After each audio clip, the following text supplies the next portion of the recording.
कहानी एक ऐसे आदमी की जिसने सालों तक मुर्दों को खोद खोद कर खाया। कहानी एक ऐसे आदमी की जो मुर्दे भी उसको सेटिस्फाई नहीं कर पा रहे थे, तो उसने नए नवेले मरे हुए इंसानों को खाना शुरू कर दिया। कहानी एक ऐसे आदमी की जो अब नए नवेले मरे हुए इंसान भी उसको सेटिस्फाई नहीं कर पा रहे थे, तो उसने जिंदा लोगों की तरफ अपना रुख किया। जी हाँ, कहानी एक ऐसे आदमी की जब उसके घर के अंदर पुलिस ने कदम रखा, तो यकीन मानिए पुलिस को उसका घर किसी नरक से कम नहीं लगा, क्योंकि उसके घर के अंदर दर्जनों लोगों की हड्डियों के कंकाल ऐसे ही बिखरे हुए पड़े थे। उसका फ्रिज खोलकर देखा गया तो सबकी आंखें फटी की फटी रह गई, क्योंकि उसके अंदर और कुछ नहीं बल्कि ताजा तरीन मरे हुए लोगों के मांस के टुकड़े अंदर रखे हुए थे। और जब उसका डीप फ्रीजर खोलकर देखा गया तो यकीन मानिए पुलिस वालों का भी दुनिया से विश्वास उठ गया, क्योंकि उस डीप फ्रीजर के अंदर और कुछ नहीं बल्कि इंसानी खून को थैलियों में पैक कर करके रखा गया था बाद में पीने के लिए। जब और छानबीन की गई तो इस आदमी के घर से एक बाइबल की किताब मिली और उस किताब के ऊपर गोली लगी हुई थी। और जब इस आदमी को भी चेक किया गया तो यकीन मानिए ये आदमी एक जीता जागता शैतान था। जी हाँ, शैतान मैं क्यों कह रहा हूं, क्योंकि इसने खुद के शरीर पर इतने टैटूज बनवा रखे थे जिसमें खुद को शैतान, होमिसाइडर, कैनिबल और सीरियल किलर जैसा क्लेम कर रहा था। जी हाँ, उसके दोनों हाथों के ऊपर सीरियल किलर लिखा हुआ था, उसके पेट के नीचे सैटन लिखा हुआ था। अब आप समझ सकते हैं कि इस व्यक्ति की मेंटालिटी कैसी थी।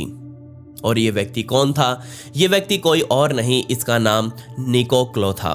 और आज मैं आपको इसी आदमी की पूरी कहानी शुरू से लेकर एंड तक बताने वाला हूं। इससे पहले कि मैं इस वीडियो में आगे जाऊं, मैं अभी आपको बता दूं ये वीडियो बहुत ज्यादा डिस्टर्बिंग होने वाली है, तो प्लीज आप अपने विवेक से काम लें। इसके अंदर कैनिबलिज्म, होमिसाइड और सैटनिज्म जैसे कुछ दृश्य आपको देखने को भी मिल सकते हैं, तो प्लीज आप अपने विवेक से काम लें। और साथ ही इस वीडियो को एक लाइक दे दें और कमेंट्स में पिक मी लिख दें, ताकि कल की वीडियो में मैं आपको शाउट आउट दे दूं। आपने जरूर पेरिस का नाम सुना होगा। जी हाँ, वही शहर जिसे दुनिया के सबसे रोमांटिक शहरों में से एक कहा जाता है। इस शहर की वीकेंड्स की जो रातें होती हैं वो यकीन मानिए दुनिया की सबसे खूबसूरत रातों में से एक होती हैं। यहाँ इतनी भीड़ दुनिया से आती है जिन्हें देखकर आप भी दंग रह जाएंगे। तो ये सच वो था जो इस शहर का पूरी दुनिया को पता है, लेकिन एक और काला सच भी है जो आपको कोई नहीं बताएगा। क्या आपको पता है कि पेरिस की सड़कों के नीचे 60 लाख लोगों से भी ज्यादा के कंकालों को एक साथ दफनाया गया था? ये कोई स्टोरी का हिस्सा नहीं था, ये मैंने ऐसे ही अपनी तरफ से एक फैक्ट आपको बताया है। निको क्लो को अगर आप गूगल पर भी सर्च करेंगे या फिर किसी से भी पूछेंगे जो इसके बारे में जानते हैं, तो यकीन मानिए वो आपको इसे वैम्पायर ऑफ पेरिस के नाम से ही बताएगा।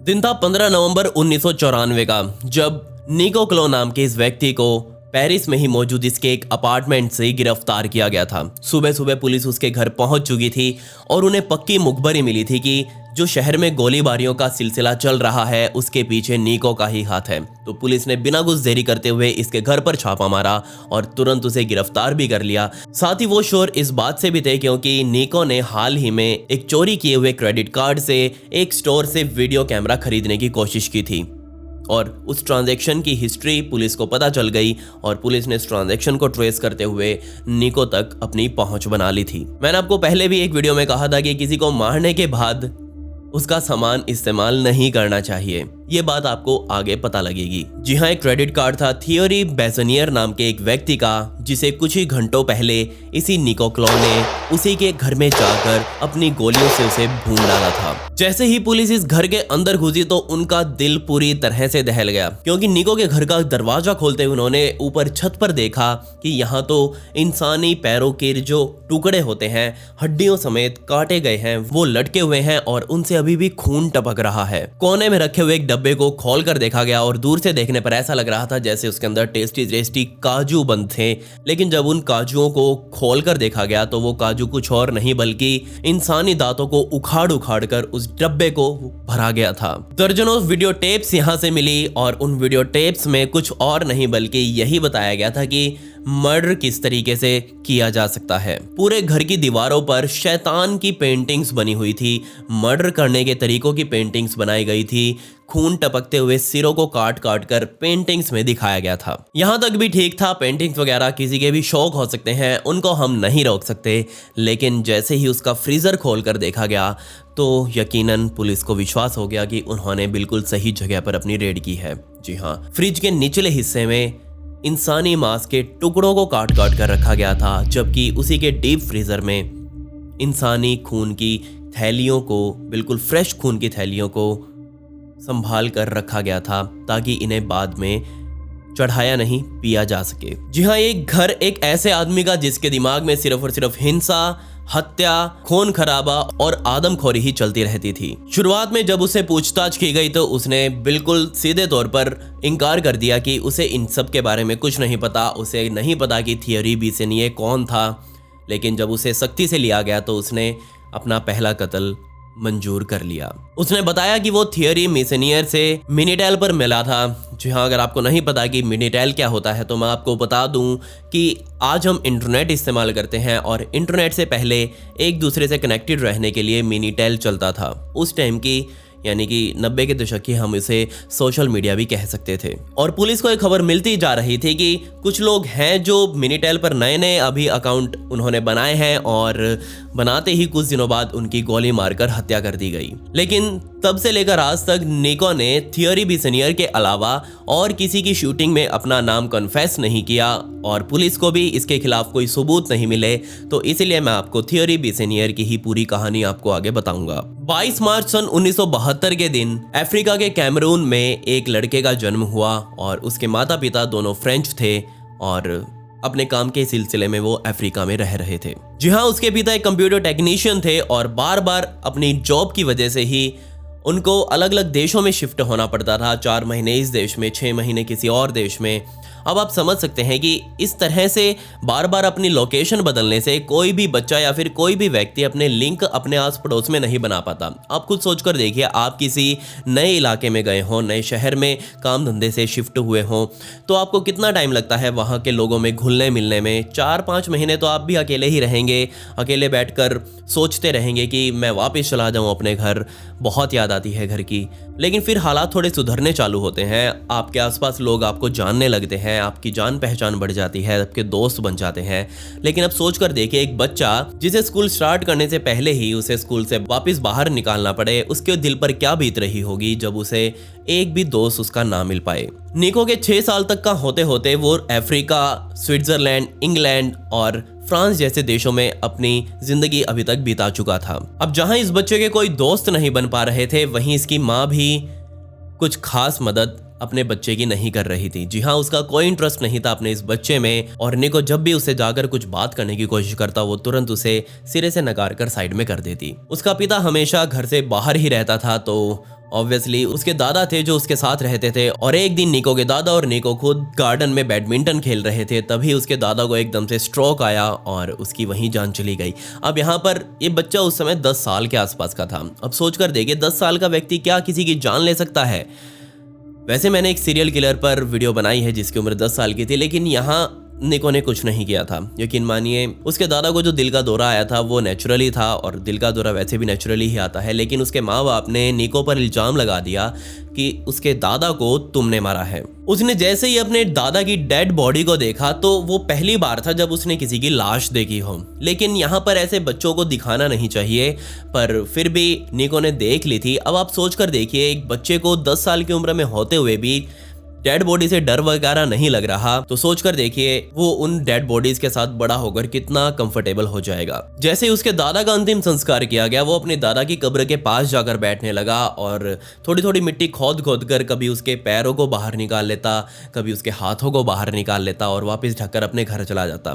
उसने अपनी माता के ऊपर भी कुछ ऐसा ही हमला करने की कोशिश करी। ऐसा मैं नहीं, ऐसा उसकी माता ने पुलिस को एक दी गई शिकायत में कहा था कि उसका जो लड़का है वो उसके ऊपर हमला करता है, उसके दिमाग में कुछ सुपरनेचुरल पावर्स हैं जिसे हम बिल्कुल भी पसंद नहीं करते, आप प्लीज इसके ऊपर कोई एक्शन लीजिए। खैर, इस शिकायत पर कोई कार्रवाई नहीं की गई, जिसके बाद निको का डेथ के अंदर और ज़्यादा इंटरेस्ट बनता गया। उसने ऐसी ऐसी किताबें पढ़ना शुरू कर दिया जो सिर्फ और सिर्फ हत्या, मर्डर और सुसाइड वगैरह से रिलेटेड थी, होमिसाइड की यहाँ बातें चल रही थी और उसके दिमाग में सोच कर देखे 10-12 साल का लड़का होमिसाइड की बातें सोच रहा है। कुछ किताबों में उसने अकल्ट और ब्लैक मैजिक के अलावा वैम्पायर्स के बारे में भी पढ़ा। जी हाँ, उसने पता किया कि ये सब काम कैसे करते हैं। तब निको को जापान के एक आदमखोर की कहानी का पता चला जिसका नाम इसे सगावा था और यकीन मानिए निको ने इस व्यक्ति को अपना गुरु मान लिया था और सोच लिया था कि वो बिल्कुल इसी के जैसा बनेगा। तब इसका परिवार पोर्तुगल शिफ्ट हो गया और अब बारी थी निको के हाई स्कूल को ज्वाइन करने की। हाई स्कूल में गया,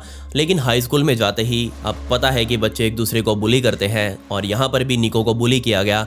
तो निको के दिमाग में बस ये आ गया कि अब वो कुछ और नहीं बल्कि अब किसी ने मुझे छेड़ा तो मैं उसका सीधा मर्डर कर दूंगा। इस स्कूल में जाते ही उसने लाइब्रेरी में सीधा एनाटॉमी की किताबें पढ़ना शुरू कर दिया। वो समझ रहा था कि हमारा इंसानी शरीर काम कैसे करता है और किस सबसे बढ़िया तरीके से हम इस इंसानी शरीर को मार सकते हैं। अब यहाँ से उसने अपने इंटरेस्ट को और ज़्यादा बढ़ाया और पोर्तुगल में रहते हुए अलग अलग कब्रिस्तानों में वो रातों को जाने लगा और सभी के साथ एक ही काम करता, वो कब्रों को खोदता और उनके कुछ टुकड़े काट लेता। या फिर हद तो तब हो गई जब मुझे पता ये चला कि वो उन कब्रों में खुद भी उनके साथ सो जाता और पूरी पूरी रात उनके साथ बातें करता रहता। जब निको से ये सब पूछा गया तो उसने एडमिट किया कि हाँ वो ये सब करता था, क्योंकि उसे लगता है कि इस दुनिया में जो जिंदा इंसान है वो उसके लिए नहीं बने बल्कि सिर्फ जो मरे हुए इंसान है वही उसकी बातों को समझते हैं, वही उससे बात करते हैं और उसे ये सब काम करने में बहुत मज़ा आता है। हाई स्कूल पूरा होते ही उसका परिवार फ्रांस में शिफ्ट हो गया और वहीं पर उसने आर्मी की नौकरी करना शुरू कर दिया। जी हाँ, वो आर्मी में भर्ती हो चुका था और उसका काम था गन स्मिथ का, मतलब कि आर्मी की बंदूकों वगैरह को उसने संभालना था। अब संभालने वाला ही चोर बन जाए तो हम क्या ही करें। जी हाँ, उसने गनस्मिथ की नौकरी करते हुए वहां से कई बंदूकें चुरा ली और अपने घर ले आया। लेकिन ये नौकरी छोड़ने के बाद वो एक यूनिवर्सिटी में एडमिशन ले लेता है और उस यूनिवर्सिटी में वो और कुछ नहीं बल्कि साइकोलॉजी का सब्जेक्ट पढ़ता है। लेकिन जब भी वो यूनिवर्सिटी में जाता था तो डेली उसे यूनिवर्सिटी कैंपस की जो मेन बिल्डिंग थी और उस बिल्डिंग के ऊपर एक क्लॉक टावर लगा हुआ था और उस क्लॉक टावर को देखते ही उसे एक ही इंसिडेंट याद आता था। जी हाँ, ऐसी एक यूनिवर्सिटी में सन 1966 में चार्ल्स नाम के इस व्यक्ति द्वारा नीचे खड़े लोगों को गोलियों से भून डाला गया था। और जैसे ही वो उस क्लॉक टावर को देखता तो उसका सपना था कि वो भी कभी ना कभी ऐसे ही इस क्लॉक टावर में चढ़ेगा और चढ़कर नीचे खड़े व्यक्तियों को सीधा गोलियों से भून डालेगा। और यहीं से 1 साल बाद अपना कोर्स पूरा करने के बाद उसने एक हॉस्पिटल में नौकरी करना शुरू कर दिया और यहाँ हॉस्पिटल में उसका काम था पोस्टमार्टम करने वाले डॉक्टर्स का असिस्टेंट बनना, मतलब कि उनको सामान वगैरह प्रोवाइड करवाना, बॉडी को इधर उधर लेकर जाना। ये तो उसका मनपसंद काम था। और यहीं पर उसके साथ उसी के पोस्ट पर काम करने वाले 3 और उसके साथी मौजूद थे और यकीन मानिए उन तीनों साथियों को मैं इस दुनिया का बहुत लकी इंसान मानता हूँ, क्योंकि इस हॉस्पिटल में काम शुरू करते ही निको का सबसे पहला टारगेट ये 3 व्यक्ति ही थे और उसने सोच लिया था कि वो इन तीनों को सबसे पहले इस दुनिया से टपकाएगा। डॉक्टर्स कोई भी पोस्टमार्टम करते तो ऑब्वियसली अपना पोस्टमार्टम करने के बाद उस पूरे शरीर को निको के हवाले कर देते और निको के लिए तो ये लॉटरी जैसा था, बार बार उसे कब्रों में जाना पड़ता था। अब तो कब्र भी उसके पास खुद चल कर आई हुई थी कि हाँ आजा मुझे खा ले, और निको बस वैसा ही करने वाला था। कोई भी बॉडी उसके पास आती वो तुरंत उसको एक कमरे में ले जाकर उसके साथ खुद को बंद कर लेता और यकीन माने उसके साथ पूरी पूरी रात पड़ा रहता। कुछ करता भी था या नहीं ये तो मुझे नहीं पता, लेकिन हाँ वो उसको खाता जरूर था। इसी हॉस्पिटल में रहते हुए निको को एक और भी नौकरी करनी होती थी और वो काम था खून के बैग्स को ब्लड बैंक से लेके आकर डॉक्टर्स के हवाले करना। ये भी उसका मनपसंद काम था, आपको जैसे पता ही है।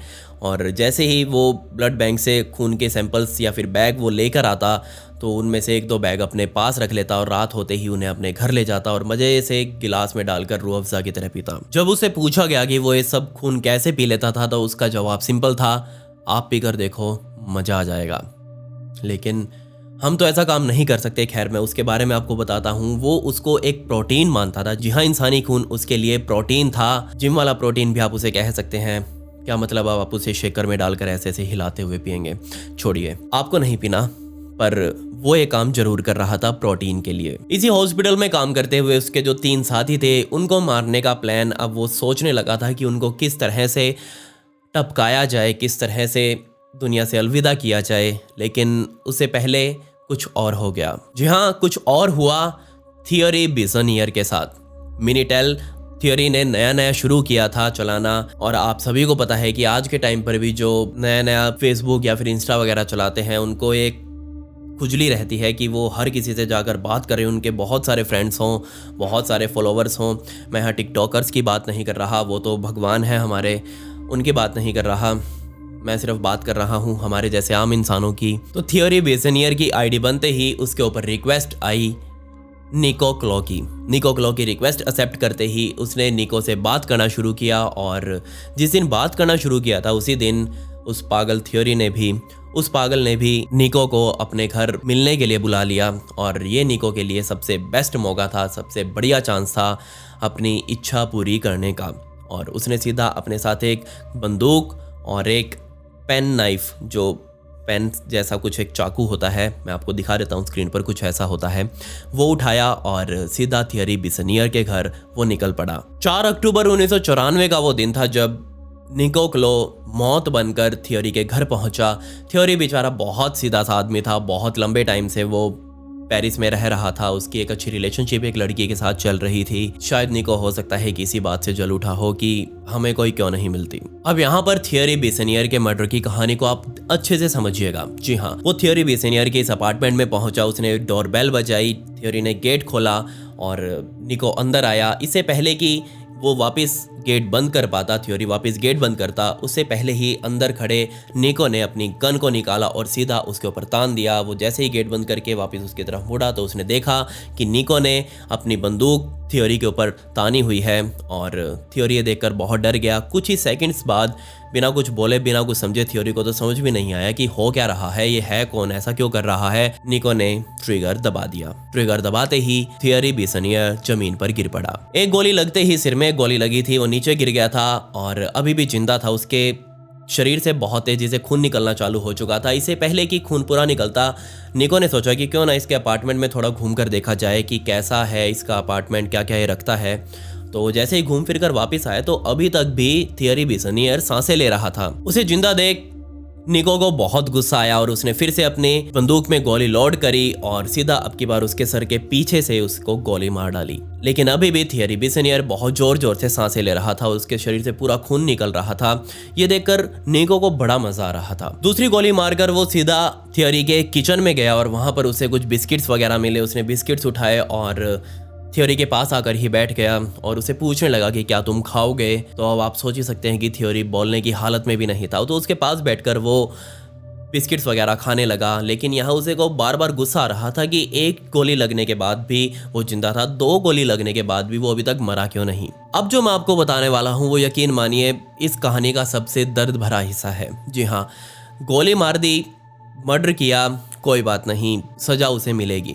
लेकिन जो अब वो काम करने वाला था उसकी सजा क्या कोई उसे दे सकता है? जी हाँ, जैसे उसने गोली मारी तो वो दिमाग में सोचने लगा कि ये गोली शरीर में कितनी अंदर जाती है कि हमारे शरीर हमारे प्राण त्याग देता है। जी हाँ, उसको ये जानना था कि ये गोली थियोरी बेसनियर के कितने अंदर गई है। तो उसने और कुछ नहीं, साइड में पड़ी हुई पेंसिल को उठाया और जो गोली लगने से शरीर में छेद थियोरी के बन चुका था, उस छेद के अंदर पेंसिल को घुसा दिया और इतना घुसाया कि वो जाकर सीधा अंदर फंसी हुई बुलेट को टच होने लगी और उस बुलेट के ऊपर उसने पेंसिल को जोर जोर से मारा और उस बुलेट को और अंदर तक डाल दिया। सोचकर देखिए वो कैसे घिनौने काम कर रहा था, उसके दिमाग में अब क्या चल रहा था। खैर, ये सब करने के बाद उसने थियोरी की सीधा चेकबुक, उसकी आईडी पेपर्स, उसका वॉलेट, उसका क्रेडिट कार्ड सब उठा लिया और लाइसेंस भी उठाया था और वहां से अब वो निकल पड़ा। इस हत्या को अंजाम देने के बाद सीधा वो एक दुकान पर गया और उसकी आईडी यानी कि थियोरी की आईडी उसके पास थी, उसका क्रेडिट कार्ड उसके पास था, उसकी चेकबुक उसके पास थी। तो उसने वहां से एक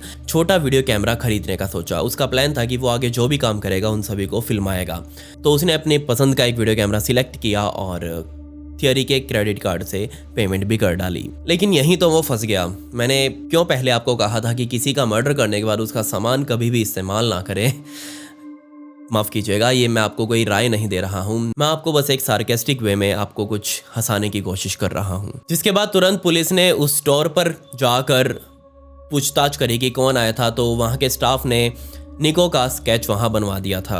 अब निको का स्केच पुलिस के हाथ में लग चुका था, पूरे शहर में फैल गया और उसके सिर्फ 5 हफ्तों बाद 15 नवंबर 1994 के दिन पुलिस निको के अपार्टमेंट पर पहुंची और उसको गिरफ्तार कर लिया। अब उसको जो जांच की थी, जो उसके घर में मिला था, वो मैंने आपको वीडियो के शुरुआत में ही बता दिया था। कोर्ट ने तुरंत उसे 12 सालों की सज़ा सुना दी, लेकिन यहाँ उसने सिर्फ 8 साल ही जेल में बिताए, जिसके बाद उसे वहाँ से छुट्टी मिल गई। सोच कर देखिए, ऐसे घिनौने काम उसके द्वारा किए गए थे और ये सब तो उसने कॉन्फेस कर लिया था। उसके अलावा जो जो किया होगा उसका तो कोई अंदाज़ा ही नहीं है, वो पेपर्स पर नहीं है, ऑन रिकॉर्ड कहीं नहीं है।